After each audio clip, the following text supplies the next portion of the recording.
Hello guys welcome to my second channel middle blogs. तो आम इतना कोरोना भाइरस चेक কৰিবলৈ গৈ আছো বৰ্তমান আৰু মই গৈ আছো এণ্ড পামগৈ আগলৈ আৰু তো বলক ভিডিঅ'টো আমি আৰম্ভ কৰোঁ। মানে আমি গৈয়ে আছো মানে কোভিড-19 চেকআপ কৰা জেগাটো আমি দেখা নাই। সো তাৰ কাৰণে আমি গৈ আছো চেকআপ কৰা জেগাটো যদি আমি পাই যাওঁ তো ভাল লাগিব আৰু কোনখিনিতে হৈছে সুধি গৈ আছো মানে। তো চাই থাকক আমাৰ ভিডিঅ'টো আৰু আপোনালোকক ৰাঙাপাৰাখন দেখুৱাম।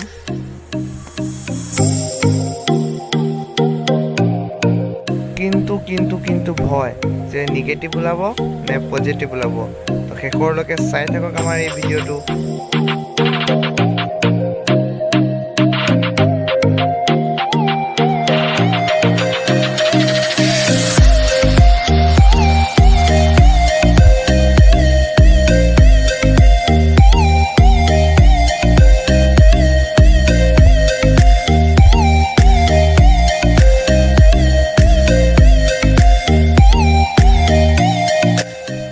আমাৰ ৰাঙাপাৰা হনুমান মন্দিৰ।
কোভিড-19 টেষ্টটো কৰি ল'লোঁ। এতিয়া আমি যাই আছোঁ ঘৰ আৰু সেইকেইজন আছে নিগেটিভ ওলাই গ'ল। তামাম ভাল লাগিছে একদম তামাম। মোৰ ভাবিছোঁ আমি গৈ আছোঁ ঘৰ।